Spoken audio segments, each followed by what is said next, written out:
यदा हि धर्मस्य ग्लानिर्भवति भारत अभ्युत्थानमधर्मस्य तदात्मानं सृजाम्यहम्। परित्राणाय साधूनां विनाशाय च दुष्कृताम् धर्म संस्थापनार्थाय संभवामि युगे युगे।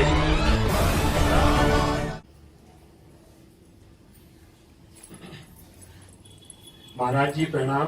महाराज जी भाव किसे कहते हैं? महाराज जी कोई भी पुस्तक पढ़ती हैं जिसमें राधा वल्लभ श्री हरिवंश नहीं लिखा रहता है, उस पुस्तक को पढ़ने में मन लगता है, ऐसा क्यों होता है? क्योंकि वो महारस की बात है, उधर मन लग गया तो सिद्ध रसिक हो गई।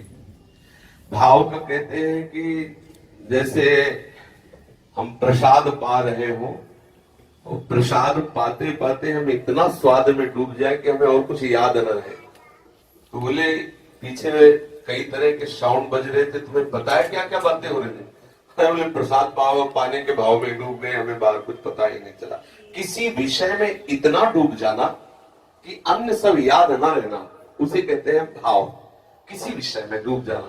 अब वो विषय भाव, देह भाव, संसारिक भाव, ये है भागवतिक भाव और ये चरम अवस्था का रस है, वृंदावन नित्य विहार रस। तो जैसे अन्य बातें पढ़ते हैं तो हमारी बुद्धि उस लेवल की है, उसे पकड़ लेती है। तो हमें ये नहीं मानना कि उस रस को हम गौड़ मान ले, वो हमारा लक्ष्य है, लेकिन हमारी पहुंच वहां नहीं है।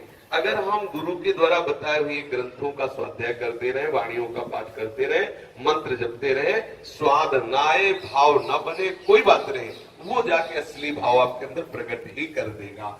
जैसे अभी आप यहाँ भजन करके देखो तो आपका मन लगेगा, और आप बिहारी जी पहुंचो राधा वल्लभ जी और वहां मंत्र चलाने की कोशिश करो तो रुकेगा, और बातें बहुत आएंगी, लेकिन मंत्र चलाने की कोशिश करो तो रुकेगा। आप चलते फिरते जब करो, एकांत में बैठ के जब करो तो अंतराय होगा। जहां एकांत में बैठोगे तो गंदी बातें मन फेंकने लगेगा।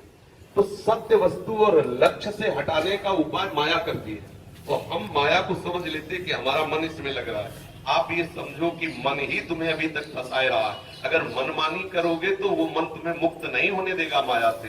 तुम्हें गुरुमुखी होना है, मनमुखी नहीं। समझ पा रहे हैं? कोई और बात? भाव से भोजन करा, भाव से माना करा, भाव से ये आप इस बच्चा तुम्हारा है ना? हाँ जी महाराज जी। तो इसको बाल भाव से आप दूध पिलाती हैं, बाल भाव से स्नान कराती है। अब मेरा बच्चा है, जो मेरा फल है वही भाव है। आप इसको नहला रहे, धुला रहे, कुछ कर। अब आपसे कोई पूछे इस बच्चे को आप दूध क्यों पिलाती है? ये जो अपना भाव है, इसी में दुलार प्रकट होता है। तो भाव से कहने का मतलब कि प्रियालाल को अपना मानो, मेरे प्राणेश्वर, मेरे प्रभु, और उनको जब पवाओगे आप तो अपने आप भाव आ जाएगा। देखो, एक बाहरी पथिक को पवाना और एक अपने दामाद को पवाना, पति को पवाना, पुत्र को पवाना, अंतर हो जाएगा ना, क्योंकि उसमें अपना भाव है ना, ये मेरा है। मेरे भाव में सूखी रोटी भी पाओगे ना तो आपको पवाने में भी आनंद आएगा, उसको पाने में भी आनंद आएगा। इसलिए कहा जाता है भाव से पवाओ। भाव का भूखा हूं मैं और भाव ही एक सार है।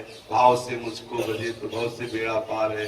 भाव बिन सुनी पुकारे मैं कभी सुनता नहीं। भाव पूरी तेर ही करती मुझे लाचार है। प्रभु भाव मन अपनापन, इतना अपनापन कि कहीं किंचन मात्र कोई मांग न रह जाए। जैसे इस बच्चे से तुम्हें क्या आकांक्षा है? यही आकांक्षा कि स्वस्थ रहे, खाए पिए खेले और ये मैं देखूं। ये तो भक्तों की आकांक्षा होती है। मैं आंखों पर प्रभु की सेवा करो, प्रभु खूब हंसे खेले दुलार पूर्वक आपस में प्रियालाल खेलते, मैं देखूं, मैं उनको आशीर्वाद दूं, आंखों पर उनकी सेवा में रहूं। ये घोर अपनापन, ऐसा घनिष्ठ अपनापन है। किंचन मात्र ये नहीं कि भगवान है, भगवान को आशीर्वाद दिया जाता है, यहाँ आशीर्वाद देते हैं। ऐसे ही रंग करो निशिवासर वृंदा विपिन। प्राण प्यारे हमारे प्रियालाल है।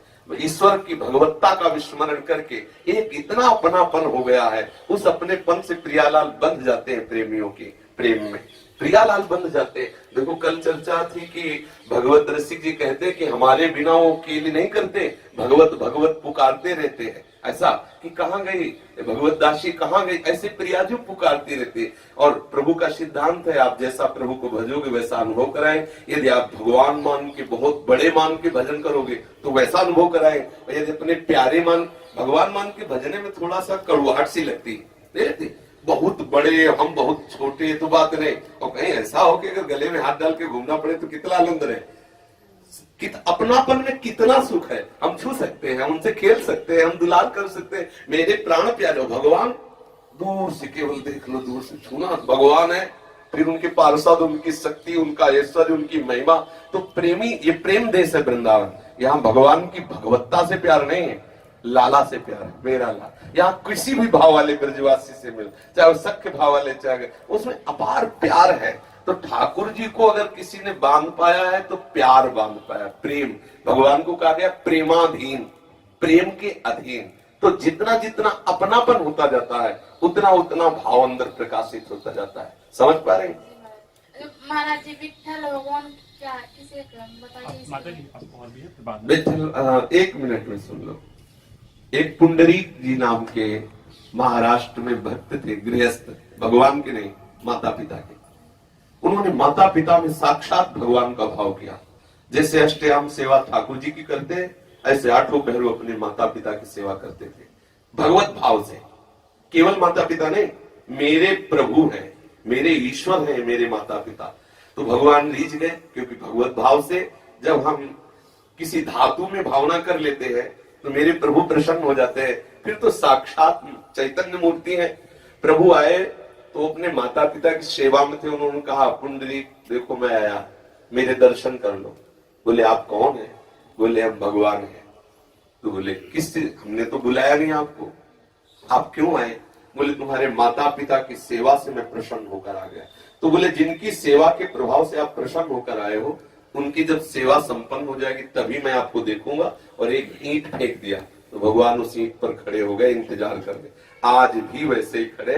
वैसे उनका नाम इट्ठल है पर कहते बिट्ठल है। समझ में आ गया? ये महाराष्ट्र के प्रभु की बात।